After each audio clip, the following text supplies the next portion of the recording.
We're continuing with 3 minutes of Tehillim, and we are up to Perek, Kuf, Chaf, Tes, Psalm 129. Shir Hamalos, Rabos, Tsararuni, Minu Urai, Omar No Yisrael. A song of ascents. Much have distressed me or pained me since my youth. Now I will declare Yisrael. Rabas Tsararuni, similar phrase. Rabas Tsararuni, Ta Rabas Tsararuni, Minu Urai. Gam lo yachaluli. They have still not been able to conquer me. So I was just reflecting on this pasuk, and I saw a comment of the Radak that I think really speaks to the moment that we're in right now. So the Radak says if the Jewish people are looking back at their history, and they're looking back and seeing how much oppression, how much pain, how much tribulation they've gone through, and they're just astounded. They're saying, how did we possibly survive this? And they praise Hashem. But specifically, I want to focus on the language of Yomer Na Yisrael. Yomer Na Yisrael is smack in between those two phrases. Rabos Taruni Menurai, Yomer Na Yisrael. Rabos Taruni Menurai. How much pain and how much suffering have they instilled in me or oppressed me from my beginnings, from the beginnings of my people. Then right in the middle, Yomer Na Yisrael, declare, O Israel. What does this mean, declare, O Israel? So I think that if we know the first time that we're called Yisrael, then I think we can understand what this pasuk is talking about.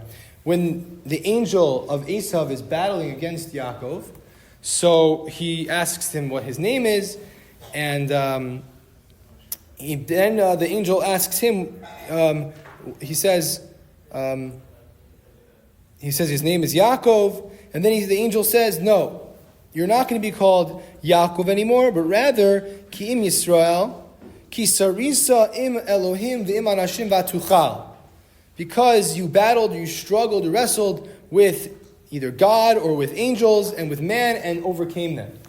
And that's exactly what it says here. The language of v'atuchal, it says there are enemies, lo yachluli, they were not able to overcome me. And that's what it really means to be a Jew, to be in Yisrael, to B'nai Yisrael, is to understand that people are going to try to oppress us, people are going to try to beat us down, but at the end of the day, that actually makes us stronger.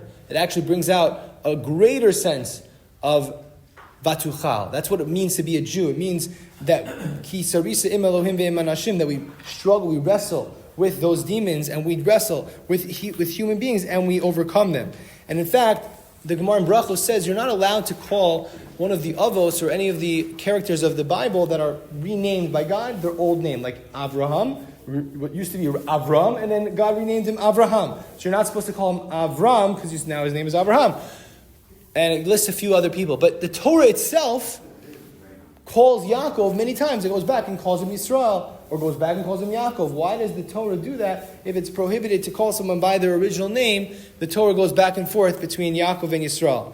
So I once heard an explanation that the same Yisrael really had it in him all along that he was going to succeed. Yaakov was this idea that he grabbed onto the ankle. He was struggling. He was trying to overcome his brother. And part of the whole process, this battle that he has with the angel, the whole process of Yaakov battling is part of who he is. It's part of actually the praise of a person. In other words, when it comes to Avram and Avram, the previous name is not relevant anymore, and therefore when you're calling him by the previous name, it's not considered a praiseworthy thing. However, when you talk about someone's success, Yisrael is they struggled and they succeeded. When you talk about the struggle in the context of someone who succeeded, the struggle is actually a praise. To say, look at how far you've come. Look at this people. Look how much they've struggled. That actually is part of the story of the Jewish people, because that's the miracle of who we are, is that the more they try to beat us down, the more they try to take our Torah away from us, to take our Jewish identity away from us, the greater and the stronger that we are, because we are B'nai Yisrael.